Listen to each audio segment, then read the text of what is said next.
My own car was in the shop for a transmission thing, so that Thursday morning, I took my husband's car to drop the kids at school. And afterward, running late and not really thinking, I tapped the navigation screen and pressed the little house icon that says home, the way you do on autopilot when your brain is somewhere else. And the map drew a route I did not recognize. Not toward our house. 40 minutes the other direction, up the interstate, to a town I had no reason to ever go to. I sat in the school parking lot looking at that route, and some cold, animal part of me understood before the rest of me did. And instead of correcting it, instead of just driving home, I put the car in drive and I followed it. I followed my husband's car to the place it thought was home. Let me back up and tell you who I was at 8:15 that morning, before I pressed that button, because she is gone now and I would like her remembered. My name is Brooke. I am 37 years old, and I teach second grade in Loveland, Colorado, at the foot of the mountains. I spend my days with 7- and 8-year-olds, tying shoes and wiping tears and teaching kids to read. And I am good at it, and I came home from it every day for 12 years to what I believed was a good and ordinary marriage. My husband is Derek. We met young, married at 25, and we had 2 children, a 9-year-old and a 6-year-old, and a mortgage and a life. Derek was a regional sales rep, which meant he traveled, a few days most weeks, sometimes longer, territory that covered a big stretch of the Mountain West. I never minded the travel. It was just the shape of our life. He'd leave Monday or Tuesday with his duffel bag, call me every night from some hotel, and come home Thursday or Friday, tired and glad to see us. 12 years of that. I trusted it the way you trust the floor. I want to be honest that there were no red flags, or none I could see, and I have combed through 12 years looking for the ones I must have missed. Derek was a good husband by every visible measure. He was warm and easy and funny. He coached our son's t-ball on the weekends he was home. He remembered my coffee order and the names of my students. He reached for my hand at the movies. The travel was the only unusual thing about our life, and it had been there from the very beginning, so it never looked like a change, never raised an alarm, because you do not get suspicious of the thing that was always true. I have read since that the most successful double lives are built exactly this way, not on some sudden new pattern that a spouse would notice, but on an old, accepted, structural feature of the marriage, a job that always required travel, so that the lie hides inside a truth you stopped questioning years ago. I did not miss warning signs. There were no signs. He had built the whole thing into the foundation before I ever knew there was anything to look for.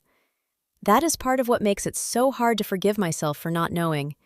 There was nothing to know it by. I followed the GPS for 40 minutes with my hands shaking on the wheel, telling myself a dozen innocent stories. It's an old client address. It's a mistake. The car is wrong. And the car was not wrong. It took me off the interstate and through a town I'd never set foot in, and into a quiet residential street of modest, well-kept houses, and it slowed me down, and it announced in that calm robot voice that I had arrived home. And I pulled to the curb across from the house it had chosen, a tan house with a swing set in the yard and a basketball hoop in the driveway, and I sat there, not breathing. I have tried many times to describe what it is to sit at a curb and watch your own life being lived in a stranger's yard, and I cannot quite get there, because the mind refuses it at first. The scene in that driveway was so ordinary, so exactly like my own mornings, that for a few seconds, my brain tried to file it as something normal before the horror caught up. The lunchboxes. The backpack the little girl could not get up onto her shoulders. The way the woman crouched down to fix it, the same way I crouched down for my own kids. It was my life, in mirror image, 40 minutes away, running on the same schedule, missing the same man on the same days. I was not watching something foreign. I was watching something identical, which was infinitely worse, because it meant he had not wanted something different from what he had with me. He had simply wanted 2 of it. He had looked at the family he built with me and decided to build it again, in parallel, and run them both at once, and I was parked at the curb of the proof. And while I sat there, the front door opened, and a woman came out. A woman about my age, pretty, ordinary, in workout clothes with a travel mug, and behind her tumbled 2 children, a boy and a girl, maybe 5 and 3, backpacks and lunchboxes, the morning rush choreography I knew in my own bones because I did it every single day. And the woman was buckling them into a car in the driveway, the ordinary holy chaos of a school morning, and the little boy was holding something up to show her, and I heard him, even through my closed window, I heard him say it, clear as anything. "Is Daddy coming home tonight?" And the woman said, "Friday, baby. Daddy's back Friday." Friday. That was the day Derek came home to me. I do not remember deciding to drive away. I do not remember the 40 minutes back. The next thing I have a clear memory of is sitting in my own driveway, in my husband's car, in front of my own house, with the swing set in that other yard burned onto the inside of my eyes, understanding in slow, sick waves what I was looking at. Derek had another house, another woman, 2 more children who called him Daddy, in a town 40 minutes away. The travel, the territory, the hotels, the nightly calls, it was not all travel. Some of those nights he was home, just not my home. He had 2 homes. He had been a husband and a father in 2 houses for years, splitting his weeks between us, and I had been one half of it, and I had never had the faintest idea there was a second half. I had 2 days to wait before he came home, and I will not pretend I handled them with grace. I went to work both days because what else do you do? And I stood in front of my second graders and taught them about syllables with that tan house and that little boy's voice running behind my eyes the whole time. At night, after my own kids were asleep, I went through everything. Old credit card statements, the calendar, 12 years of photographs. Not because I doubted what I had seen, but because I needed to know the size of it. And every hour I spent confirmed it was bigger. There were charges in that other town going back years that I had never once questioned, filed in my mind under travel. There were weekends I had believed he was at conferences. The longer I looked, the more the floor of my whole marriage dissolved, plank by plank, until I understood that I had not been married to the man I thought for a single one of the last 6 years, and possibly longer. By the time Friday came, I was not in shock anymore. I was something colder and clearer. I was ready. When Derek came home that Friday, to me, to us, the way he had 1,000 times, I was sitting at the kitchen table, and I had the address written on a piece of paper in front of me, and the kids were at my mother's, and I slid the paper across the table, and I watched my husband's face do something I will never forget. I watched it try to find a lie that would fit, and fail, and then simply collapse into the truth. He did not even really try to deny it. There was too much to deny. It had been going on for 6 years. Her name was Nicole. He had met her in his territory, started something, and instead of an affair that ended, it had grown. He had let it grow into a whole parallel family, a second front door, a second set of children. He told her, I would learn, a version of the lie he told me, that his work kept him on the road half the week, that the travel was the job.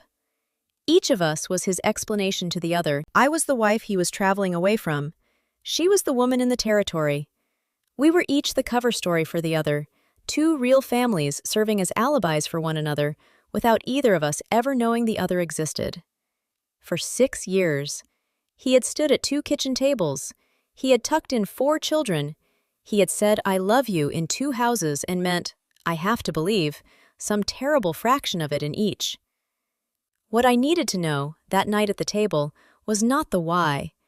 I have never gotten a why that made any sense, and I have stopped wanting one. But the how, the sheer mechanics of it, because the mechanics were almost more staggering than the betrayal. He had managed 2 families for 6 years without a single catastrophic slip. 2 sets of birthdays held in his head, 2 anniversaries, 2 sets of children's doctor's appointments and school events, choreographed so that he was never in the wrong town on the wrong day. He had a separate phone, it turned out, that I never found. A separate small bank account that quietly fed the other house. The level of sustained, daily, deliberate management it took to keep 2 whole families from ever once brushing against each other, that is what I could not get past. Forgetting an anniversary is human. Running 2 of them flawlessly for 6 years is the work of a man who had made deception his actual occupation, the real job underneath the sales job, and had simply gotten very, very good at it. I had not been married to a man who slipped. I had been married to a professional. Now, I have spent a long time since trying to understand the wound this leaves, because it is not the same as the wound of an ordinary affair, and I had no language for it at first. An affair is a betrayal that happened alongside your marriage. A double life is a betrayal that was woven through every thread of it, and the specific, disorienting horror of it, the thing that nearly broke my mind in the first weeks, is what it does to the past. Because once I knew, I could not trust a single memory. Every anniversary, I now had to wonder, was he with us? Or was that one of the years he was somewhere else and lying? Every nightly phone call from the road, which house was he calling from? The Tuesday my daughter was born, was he genuinely only ours that week? Or was he managing 2 families through it? He did not just steal the future, he reached back and poisoned 12 years of my past, made every warm memory suspect, every photograph a possible performance. I no longer knew which parts of my own life had been real. That is the unique cruelty of the double life. The betrayer does not just leave you. He takes your history with him and hands it back to you full of holes you can never fill, because the only person who knows which moments were real is the person who lied about all of them. There is a specific night I keep returning to as the example of what he took. When our son was 2, he spiked a fever in the dark, a scary one, and I called Derek at his hotel in a panic, and he stayed on the phone with me for an hour while I cooled the baby down, calm and steady and there, my partner in the dark.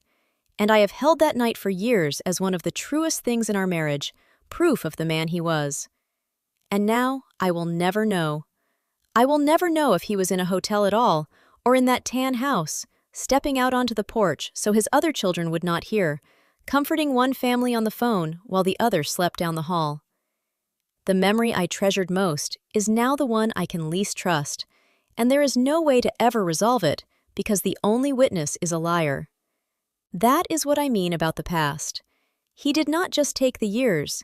He went back into my happiest memories and left a question mark inside each one that I will carry to my grave. I want to be fair, in the way this channel tries to be, even here, even now, but I will tell you that fairness has a floor, and Derek went under it. I have looked for the broken, frightened, human explanation, the way I have learned to, and there are pieces of one. A man who could not say no, and could not end anything, and kept choosing the path of least resistance until the path was a canyon. But a one-time weakness is human. Building and maintaining a second family for 6 years, with the daily logistical genius and sustained cold lying that requires, is not a weakness. It is a project. It is years of small, deliberate choices, 4 innocent children deep, and I have not found the version of it that lets him off the floor, and I have stopped looking. Because some things you are allowed to simply call what they are. The hardest part, and the part I did not expect, was the children. Mine, of course. Explaining to a 9-year-old and a 6-year-old why Daddy was gone, doing it without handing them my rage to carry, has been the hardest work of my life. But also the others, because there are 2 more children in this story, a boy and a girl in a tan house with a swing set, who did nothing wrong, who love a father who is about to be revealed to them as a liar too, who are about to lose exactly what my kids are losing. And there is Nicole, who I have now met, once, in a lawyer's office, the 2 of us sitting across a table, and I will tell you, she was not my enemy, however much the story wants a rival. She was just another woman who had been handed half of a man and told it was a whole one. We did not become friends. That would be a tidier ending than real life gives. But we looked at each other with a recognition that no one else on earth will ever share. 2 women who had each been told the same lie in the same voice, and there was no hatred in it, only a vast and equal grief. He had done this to both of us. We were not rivals. We were survivors of the same disaster. I think about those 2 children more than I expected to. The boy who asked if Daddy was coming home, the little girl who could not get her backpack on. They are, in the strange arithmetic of this, my own children's half-siblings, 4 kids who share a father and a catastrophe and did not ask for any of it. For a while, I was so consumed by my own family's wreckage that I could not spare a thought for the other house. And then one night it hit me that there was a woman 40 minutes away going through the exact earthquake I was, on the exact same days, with the same man at the center of it, and that her children's whole world was ending too. It did not make me love Derek's other family, but it dissolved something hard in me, the instinct to hate Nicole, to make her the villain, because she was no more the villain than I was. We were two women he selected and lied to and used as cover for each other. The only villain in this story is the man who is somehow, even now, the only one of all of us not sitting in the rubble of it. I left him, of course. There was never a question. You cannot rebuild on a foundation that was always 2/3 hollow. The divorce is ongoing and ugly, the way they are when the assets and the time and the lies have to be untangled across two households. But I am clear, and I am steady, in a way I did not expect to be. Because once the first shock passed, I made a decision about my own past, and it is the thing I most want to give you. I decided that he does not get to take all of it. Yes, he was lying. Yes, half of him was elsewhere. But the love I felt in those 12 years was real. Mine was real, even if his was a performance. And the joy I felt holding my newborns was real. And the ordinary happy Tuesdays were real to me, were genuinely lived by me, regardless of what was true in his divided heart. I refused to let him reach back and convert my entire history into nothing but his lie. My memories are also mine. The life I thought I was living, even if he was only half there for it. He can have the guilt. He cannot have my whole past. I am keeping the parts that were mine. It is going to be a long road, and I am under no illusions about that. The divorce will take what it takes. The money is a mess. My children will spend years making sense of a father who turned out to be two men. I have had to become, overnight, the steady one, the only solid floor left in their world. And some nights after they are asleep, I sit at this kitchen table, and the sheer enormity of it comes for me. But here's what I have that I did not have at that curb. I have my own story back. For a while I let him take it. I walked around feeling like a fool, like my whole adult life had been a joke played on me, like nothing I had felt had counted. And then I decided that was just one more thing he did not get to have. I was a real wife. I was a real mother. I built a real home and loved real children in it and felt real joy. And the fact that he was a fraud does not make me one. He lived a lie. I lived a life. Those are not the same thing, and I am the only one of us who gets to say which I was living. And I say I was living mine. If you have ever discovered that someone took the word home and quietly made it mean somewhere else, if the ground of your whole shared history has turned out to be hollow, then this story is for you. One word in the comments if it found you. Home. Just that. It is for everyone who found out, too late, that the person they trusted had two of everything and that they were only ever shown one. Subscribe for new stories, real patterns, full narratives, the long game. 2 small pieces of wisdom from this one before I go. The first. The deepest betrayals are not the ones that happen beside your life. They are the ones woven all the way through it, and their cruelty is that they steal your past as well as your future.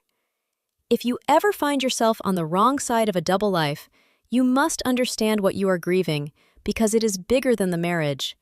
You are grieving your own history, your ability to trust your own memories, the solid ground of a story you thought you knew. Name that grief specifically, because it is real and it is enormous, and people who have only survived ordinary heartbreak will not understand why you cannot simply move on. You are not just missing a person, you are missing the certainty of your own life. That takes its own kind of mourning, and you are allowed to take the time it needs. And the second, which is the one that saved me. When someone proves that their love was a lie, do not let them retroactively make your love a lie too. This is the move the betrayed almost always make, and it is the one extra cruelty we do to ourselves on top of the one done to us.